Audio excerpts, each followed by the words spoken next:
Minum dulu sayang obatnya, supaya kamu tidurnya nyenyak.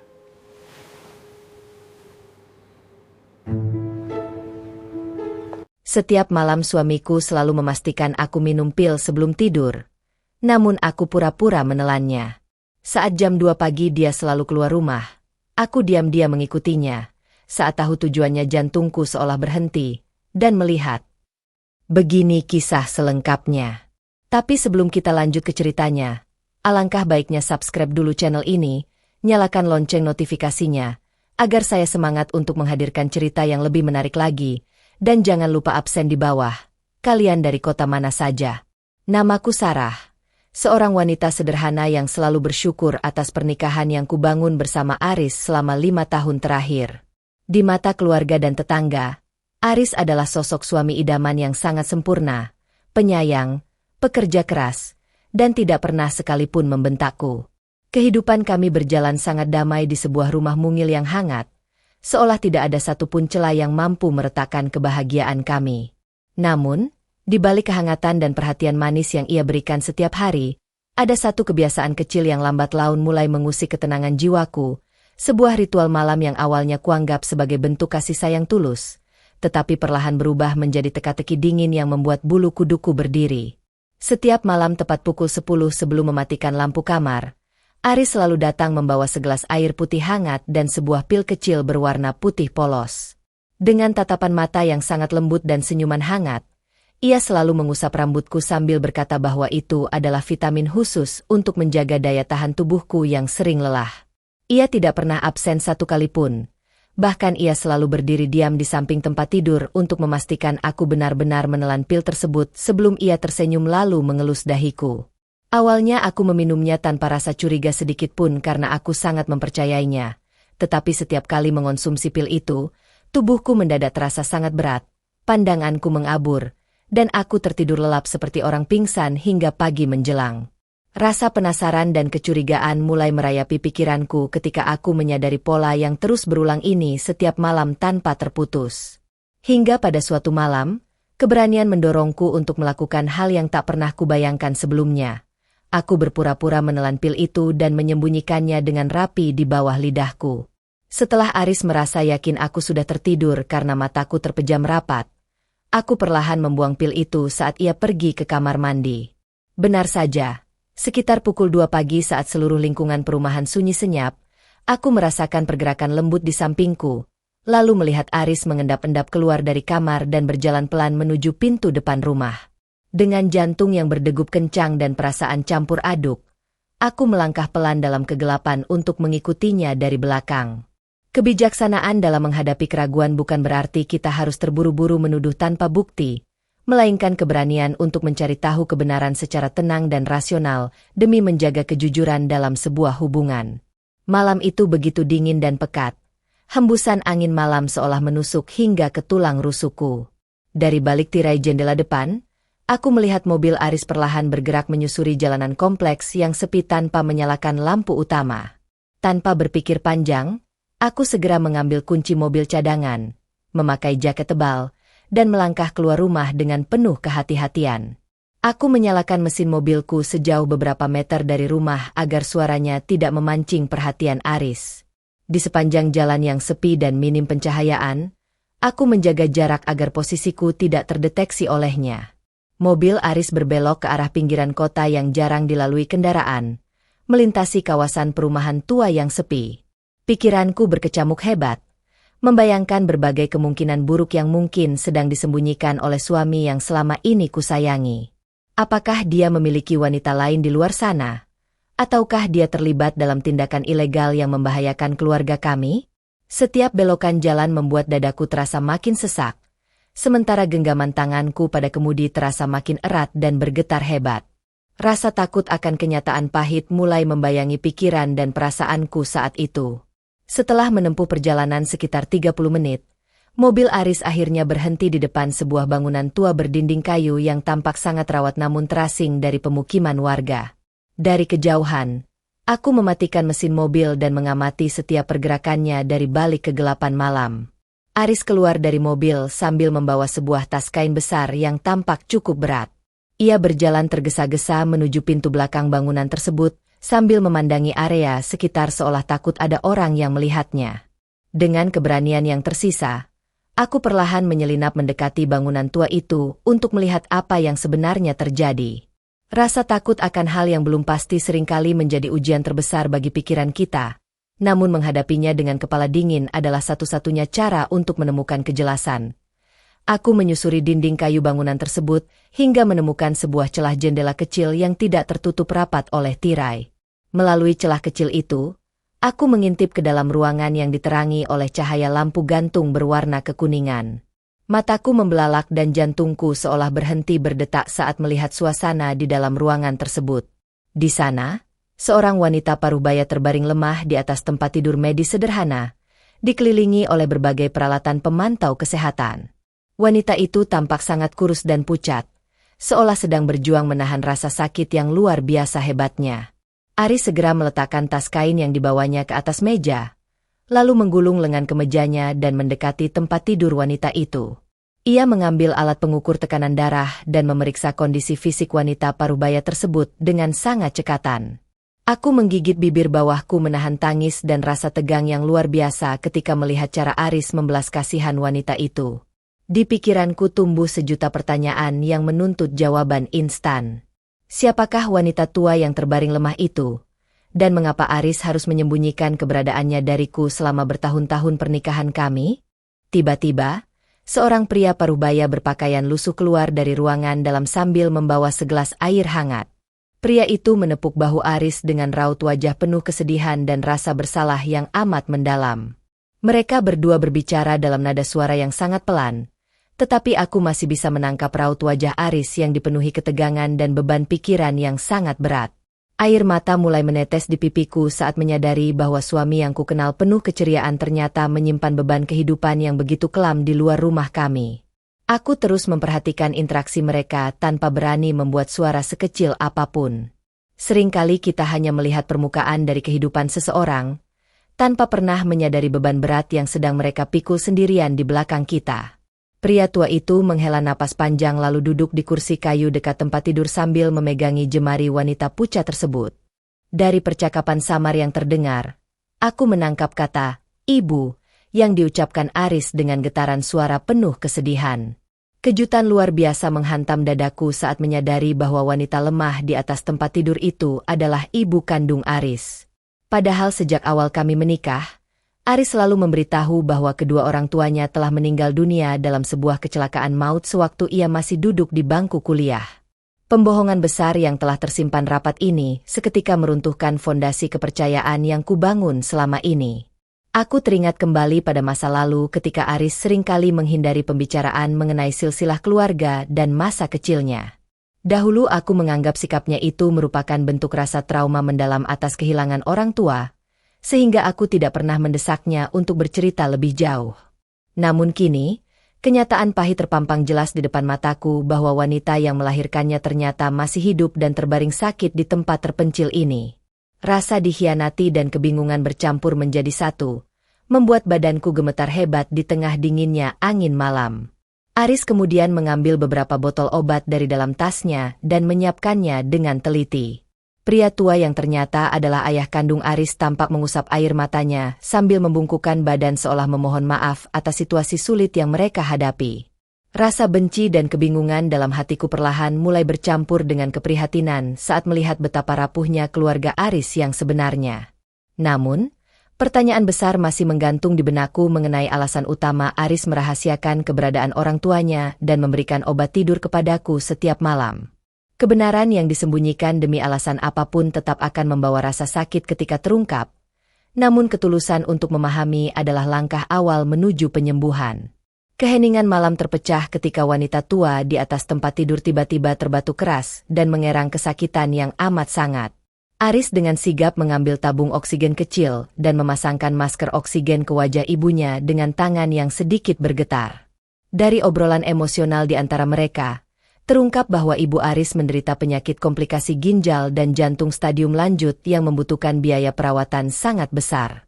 Mereka tidak mampu membawanya ke rumah sakit besar karena masalah biaya dan dokumen kependudukan yang bermasalah. akibat jeratan utang masa lalu keluarga mereka. Ayah Aris dengan suara bergetar mengungkapkan rasa bersalahnya karena telah menghabiskan seluruh tabungan keluarga dan meninggalkan utang menumpuk akibat kebangkrutan usaha bertahun-tahun lalu. Kondisi ekonomi yang hancur membuat mereka terpaksa hidup bersembunyi dari kejaran penagih utang yang kerap melakukan ancaman fisik. Aris harus bekerja keras sendirian membiayai pengobatan ibunya secara sembunyi-sembunyi agar tidak menyusahkan kehidupanku dan tidak membawa bahaya ke dalam rumah tangga kami. Mendengar hal itu, dadaku terasa sesak oleh rasa iba yang luar biasa mendalam. Aku mulai memahami bahwa Aris berjuang sendirian menanggung beban finansial dan mental yang luar biasa berat demi menyembuhkan ibunya dan melindungi keselamatan keluargaku. Pil yang diberikan Aris setiap malam rupanya adalah racikan vitamin penenang dosis ringan agar aku bisa tidur lelap dan tidak terbangun saat ia pergi merawat ibunya di sepertiga malam. Kendati niatnya adalah untuk melindungiku dari rasa cemas dan bahaya para penagih utang, kebohongan ini tetap menggoreskan luka yang cukup dalam di hatiku. Niat baik yang dibungkus dengan kebohongan tetap dapat menimbulkan ketakutan, karena kejujuran adalah fondasi terkuat dalam menghadapi ujian hidup bersama. Keesokan paginya, aku terbangun dengan pikiran yang sangat kacau dan hati yang dipenuhi dilema yang amat berat. Di dapur, Aris sudah menyeduh kopi hangat dan menyiapkanku sarapan dengan senyuman lembut seperti biasanya, seolah tidak terjadi apapun semalam. Ia menyambutku dengan pelukan hangat dan menanyakan kualitas tidurku dengan nada suara penuh perhatian yang tulus. Melihat wajahnya yang tampak sangat lelah dengan lingkaran hitam di bawah matanya, hatiku merasa tersayat antara rasa sedih dan kecewa. Saat kami duduk di meja makan, aku menatap mata Aris dengan dalam, mencoba mencari kejujuran di balik ketenangan wajahnya. Aku memberanikan diri bertanya mengenai pekerjaan sampingannya yang sering membuat pakaiannya berbau obat-obatan medis. Aris tampak terkejut sejenak, namun dengan cepat ia mengalihkan pembicaraan dan berkilah bahwa ia hanya membantu teman kantornya mengurus bisnis apotek. Sikap tertutupnya yang terus bertahan membuat rasa sesak di dadaku makin menjadi-jadi, karena aku tahu ia masih memilih untuk menanggung beban itu sendirian. Aku menyadari bahwa membiarkan Aris terus berbohong dan berjuang sendirian hanya akan menghancurkan kesehatan mental dan fisiknya secara perlahan. Namun, jika aku bersikap impulsif dengan langsung membongkar rahasianya tanpa persiapan, hal itu bisa membuat Aris merasa malu dan makin menutup diri dariku. Aku harus menyusun strategi yang bijaksana untuk menghadapi situasi ini dengan penuh kasih sayang tanpa menghakimi jalan salah yang telah ia pilih. Keberanian untuk membuka komunikasi jujur adalah kunci utama untuk meruntuhkan tembok kesalahpahaman dalam sebuah hubungan perkawinan. Siang harinya, aku mengambil langkah berani untuk menyelidiki lebih dalam mengenai latar belakang masalah hukum dan utang yang menjerat keluarga Aris. Aku mendatangi seorang rekan lama yang bekerja sebagai konsultan hukum untuk berkonsultasi secara tertutup mengenai cara menyelesaikan utang piutang masa lalu.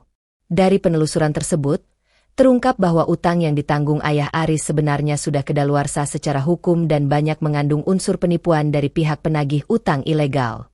Informasi ini memberikan titik terang bahwa masalah keluarga Aris sebenarnya bisa diselesaikan secara legal dan aman. Selain itu, aku juga menghubungi seorang dokter spesialis yang merupakan kawan dekat keluargaku untuk menanyakan perawatan yang layak bagi penderita komplikasi ginjal. Dokter tersebut menjelaskan bahwa kondisi Ibu Aris sangat membutuhkan perawatan medis intensif di rumah sakit agar tidak membahayakan nyawanya. Hati kecilku makin mantap untuk mengambil alih penanganan masalah ini demi menyelamatkan nyawa ibu mertuaku dan membebaskan Aris dari cengkeraman ketakutan yang menyiksa jiwanya. Aku memutuskan untuk menjual seluruh perhiasan simpananku dan tabungan pribadi yang kukumpulkan sebelum menikah demi menyusun dana darurat. Aku tidak peduli dengan materi yang harus kukorbankan, karena bagiku keutuhan keluarga dan keselamatan nyawa manusia jauh lebih berharga dari apapun. Perjuangan ini adalah buktiku sebagai seorang istri yang siap mendampingi suami dalam suka maupun duka. Pengorbanan yang didasari rasa kasih sayang yang tulus tidak akan pernah merugikan, melainkan membawa keberkahan dan jalan keluar dari masalah.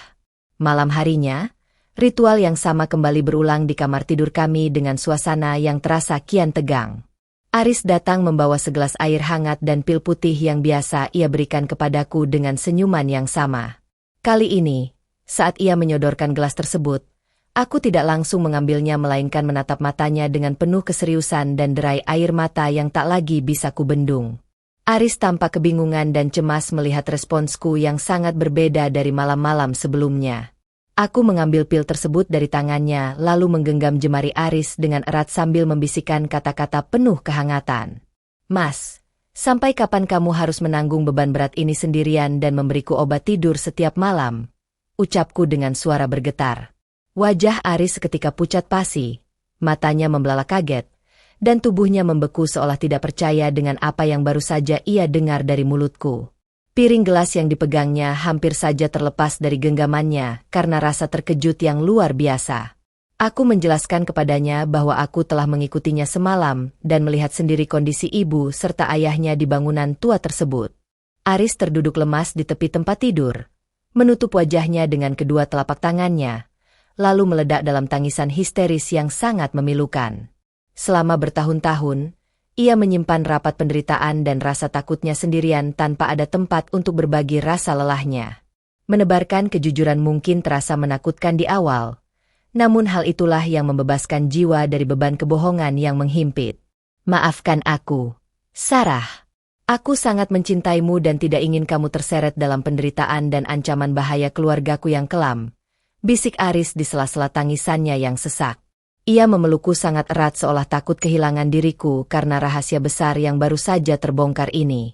Aris menceritakan betapa traumatisnya masa lalunya ketika rumah orang tuanya diteror oleh para penagih utang yang kasar, sehingga ia bersumpah untuk melindungi diriku dari dunia hitam tersebut dengan cara apapun.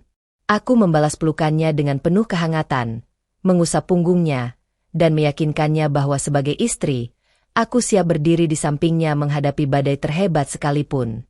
Aku menegaskan bahwa pernikahan kami bukan hanya untuk berbagi kebahagiaan, melainkan juga untuk menanggung beban kesedihan dan perjuangan bersama.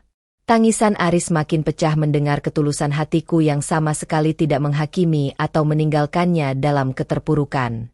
Malam itu menjadi malam paling emosional dalam perjalanan pernikahan kami, di mana seluruh tembok kebohongan meroboh dan digantikan oleh ketulusan yang murni. Kami saling berjanji untuk tidak lagi menyimpan rahasia sekecil apapun di masa depan dan menyusun rencana bersama untuk menyelamatkan kedua orang tuanya. Kehangatan sejati akhirnya merayapi kamar kami, membawa harapan baru di tengah kegelapan yang sempat menyelimuti. Cinta sejati tidak diuji saat segalanya berjalan mudah, melainkan saat kita bersedia berdiri bersama pasangan di masa tergelapnya. Keesokan harinya, aku dan Aris berangkat menuju bangunan tua itu bersama tim medis serta ambulans dari rumah sakit yang telah kupesan sebelumnya. Sepanjang perjalanan, Aris memegang tanganku dengan sangat erat, menyampaikan rasa terima kasih dan kekagumannya atas keberanianku mengambil keputusan cepat. Ketika kami tiba di lokasi, ayah Aris sempat terkejut dan panik melihat kedatangan ambulans, karena mengira mereka adalah pihak penagih utang yang datang meneror. Aku melangkah maju dengan lembut, menyapa ayah mertuaku dengan penuh hormat, dan menjelaskan bahwa kami datang untuk membawa ibu ke rumah sakit agar mendapatkan perawatan medis yang layak. Tangis haru pecah di ruangan sempit itu saat ayah Aris menyadari bahwa aku tidak membenci mereka, melainkan datang sebagai menantu yang ingin merawat dan menyayangi mereka. Ibu mertuaku yang lemah dipindahkan ke atas tandu medis dengan penuh kehati-hatian untuk segera dirujuk ke ruang perawatan intensif. Proses evakuasi berjalan lancar dan penuh keharuan, menandai akhir dari masa persembunyian mereka yang penuh penderitaan dan rasa takut selama bertahun-tahun. Untuk pertama kalinya setelah sekian lama, aku melihat senyuman lega dan harapan terpancar dari wajah Aris dan ayahnya. Kami melangkah bersama menuju rumah sakit dengan keyakinan bahwa kesembuhan dan keadilan akan segera berpihak pada keluarga kami. Penerimaan dan kehangatan keluarga adalah obat terbaik yang mampu memulihkan luka batin dan memberikan harapan baru di tengah ketidakberdayaan. Di rumah sakit, ibu mertuaku langsung mendapatkan penanganan medis intensif dari tim dokter spesialis ginjal dan jantung. Penyakitnya yang selama ini ditangani secara ala kadarnya mulai mendapatkan terapi medis yang tepat dan terukur. Walaupun kondisinya masih tergolong kritis, dokter menyatakan bahwa harapan untuk pulih sangat besar jika perawatan dilakukan secara konsisten dan teratur di bawah pengawasan medis. Sementara itu, aku menyuruh Aris dan ayahnya untuk fokus mendampingi ibu di ruang perawatan, sedangkan aku bersama konsultan hukum mengurus penyelesaian masalah utang piutang keluarga. Kami mengumpulkan bukti-bukti transaksi masa lalu dan mendatangi pihak pengacara untuk menyelesaikan masalah ini secara hukum yang berlaku. Hasilnya sangat menggembirakan. Pihak penagih utang yang selama ini melakukan teror ternyata terbukti melakukan tindak pemerasan ilegal dan tidak memiliki dasar hukum yang sah. Dengan bantuan kepolisian dan hukum yang tegas, ancaman teror yang membayangi keluarga Aris selama bertahun-tahun akhirnya berhasil dihentikan secara permanen. Perasaan lega yang luar biasa memenuhi dada kami ketika mengetahui bahwa keluarga kami kini benar-benar bebas dari kejaran ketakutan masa lalu. Perjuangan keras dan pengorbanan yang kami lakukan mulai membuahkan hasil manis yang tidak pernah terbayangkan sebelumnya. Menghadapi masalah hukum dan finansial dengan langkah yang benar dan berani akan selalu memberikan perlindungan serta keadilan yang sejati. Hari demi hari berganti. Kondisi kesehatan ibu mertuaku menunjukkan perkembangan yang sangat signifikan dan mengagumkan. Wajahnya yang dahulu pucat pasi kini mulai memancarkan rona kehidupan yang segar dan ceria. Ia sudah bisa duduk, berbicara dengan lancar, dan menyantap makanan nutrisi yang disediakan oleh pihak rumah sakit dengan lahap. Kehadiranku setiap hari di sisinya untuk merawat dan menyuapinya makanan membuat hubungan kami bertumbuh menjadi sangat dekat dan penuh kasih sayang. Ayah mertuaku juga mengalami perubahan fisik dan mental yang sangat luar biasa. Raut wajahnya yang dahulu dipenuhi kecemasan kini digantikan oleh rasa syukur yang mendalam. Ia seringkali meneteskan air mata haru saat melihat aku dan Aris saling menyayangi dan merawat mereka berdua tanpa rasa keberatan sedikitpun. Kebersamaan keluarga yang sempat hilang selama bertahun-tahun kini kembali tercipta dengan suasana yang jauh lebih hangat dan harmonis. Aris yang tidak lagi menanggung beban rahasia dan ancaman ketakutan kini kembali menjadi sosok pria yang penuh keceriaan dan semangat hidup. Kinerja pekerjaannya di kantor meningkat pesat karena pikirannya yang kini tenang dan fokus, hingga ia mendapatkan promosi jabatan yang memberikan penghasilan jauh lebih baik. Berkah kebaikan dan kejujuran seolah mengalir tanpa henti ke dalam kehidupan keluarga kecil kami. Ketika sebuah keluarga mampu melewati ujian berat bersama dalam ketulusan, berkah dan kebahagiaan akan mengalir melimpah melampaui ekspektasi. Setelah menjalani perawatan intensif selama 1 bulan penuh, dokter akhirnya mengizinkan ibu mertuaku untuk rawat jalan di rumah. Kami memutuskan untuk membawa kedua orang tua Aris tinggal bersama kami di rumah mungil kami yang kini terasa jauh lebih hangat dan bernyawa. Suasana rumah yang dahulu sepi dan penuh teka-teki kini dipenuhi oleh gelak tawa, kehangatan percakapan, dan aroma masakan lezat setiap harinya. Setiap malam, tidak ada lagi ritual meminum pil penenang atau ketakutan akan kepergian rahasia di sepertiga malam. Kami menghabiskan waktu malam dengan berkumpul di ruang tamu, minum teh hangat bersama, dan mendengarkan cerita masa kecil Aris yang penuh kenangan indah dari orang tuanya. Kejujuran telah menyembuhkan seluruh luka batin dan menggantikan setiap rasa curiga dengan rasa saling percaya yang sangat kokoh. Aku bersyukur kepada Tuhan atas keberanian yang diberikan kepadaku untuk mencari tahu kebenaran malam itu tanpa mengedepankan emosi buta. Jika saja malam itu aku langsung memprotes atau menuduh Aris tanpa mencari tahu alasan sebenarnya, mungkin rumah tangga kami sudah hancur berantakan dan ibu mertuaku tidak akan pernah terselamatkan. Kebijaksanaan dan kesabaran benar-benar menjadi penyelamat bagi keutuhan dan kebahagiaan keluarga kami. Kesabaran dan kebajikan dalam mengendalikan emosi saat menghadapi kejanggalan adalah kunci utama penyelamat dari kehancuran sebuah hubungan. Kehidupan kami terus berjalan dalam kebahagiaan yang sempurna dan penuh dengan keberkahan yang tak terhitung jumlahnya. Beberapa bulan kemudian, sebuah kebahagiaan baru melengkapi kesempurnaan keluarga kami ketika dokter menyatakan bahwa aku sedang mengandung anak pertama kami. Berita kehamilan ini disambut dengan derai air mata bahagia dari Aris serta kedua orang tua mertuaku yang sudah tidak sabar menantikan kehadiran cucu pertama mereka. Aris makin menyayangiku dan menunjukkan dedikasi yang luar biasa sebagai seorang suami dan calon ayah yang bertanggung jawab. Ia selalu memastikan kesehatan fisik dan mentalku terjaga dengan baik tanpa pernah lagi menyembunyikan hal sekecil apapun dariku. Kebahagiaan yang kami rasakan saat ini adalah buah dari perjuangan, pengorbanan, dan ketulusan yang kami semai di masa-masa sulit dahulu. Kisah perjalanan rumah tangga kami menjadi pelajaran berharga bahwa setiap badai kehidupan pasti akan berlalu jika kita menghadapinya dengan kasih sayang, kejujuran, dan kesetiaan. Tidak ada rintangan yang terlalu besar jika dipikul bersama oleh dua hati yang saling mencintai dan mempercayai. Kami siap menyambut masa depan yang cerah bersama anggota keluarga baru kami yang akan segera lahir. Setiap ujian berat yang dihadapi dengan ketulusan dan keikhlasan akan selalu diakhiri dengan kebahagiaan yang manis dan berlapis-lapis. Kisah perjalanan hidupku bersama Aris menyimpulkan sebuah pembelajaran mendalam mengenai hakikat cinta dan kejujuran dalam sebuah pernikahan. Sebuah rumah tangga tidak diuji dari seberapa mulus jalannya tanpa masalah, melainkan dari seberapa kuat pasangan suami istri saling menggenggam tangan saat badai terbesar datang menghantam. Kebohongan demi niat baik sekalipun tetaplah sebuah beban yang mengikis kepercayaan. Namun pintu maaf dan pemahaman yang tulus selalu mampu memulihkan luka tersebut menjadi sebuah kekuatan baru. Perjuangan, pengorbanan, dan keberanian untuk berdiri membela keluarga adalah investasi kebahagiaan sejati yang tidak akan pernah sia-sia. Dalam menjalani kehidupan ini, kita seringkali dihadapkan pada pilihan sulit antara mementingkan ego pribadi atau mengedepankan kasih sayang untuk mencari penyelesaian terbaik. Ketika kita memilih untuk melangkah dengan kepala dingin, mendengarkan dengan empati, serta berkorban demi kebaikan bersama, Tuhan akan selalu membuka jalan keluar dari arah yang tak disangka-sangka. Jangan pernah menyerah pada pasangan kita yang sedang berjuang dalam kegelapan, karena kehadiran dan dukungan tulus kita mungkin adalah satu-satunya cahaya harapan yang mereka miliki untuk bangkit kembali. Mari kita jadikan pengalaman hidup ini sebagai cermin untuk selalu membina komunikasi yang jujur, terbuka, dan penuh kasih sayang dalam keluarga kita masing-masing. Hargailah setiap momen kebersamaan bersama orang-orang tercinta dan jangan biarkan rasa curiga merusak keharmonian yang telah dibangun dengan susah payah. Kebahagiaan sejati bukanlah tentang hidup tanpa masalah, melainkan tentang keberhasilan kita melewati setiap ujian hidup bersama orang-orang yang kita cintai dengan penuh rasa syukur.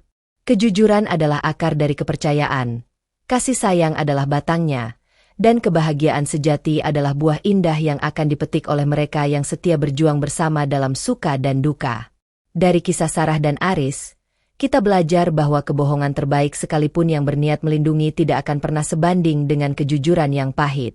Pernikahan adalah wadah untuk berbagi beban, bukan tempat untuk berjuang sendirian dalam ketakutan. Ketika kita berani menurunkan ego, membuka komunikasi, dan mengedepankan empati, badai sebesar apapun dapat diubah menjadi berkah yang mempererat tali kasih sayang keluarga. Terima kasih sudah menonton sampai akhir. Jangan lupa subscribe, like, dan share video ini agar lebih banyak orang bisa mengambil pelajaran dari kisah ini. Sampai jumpa di cerita inspiratif berikutnya.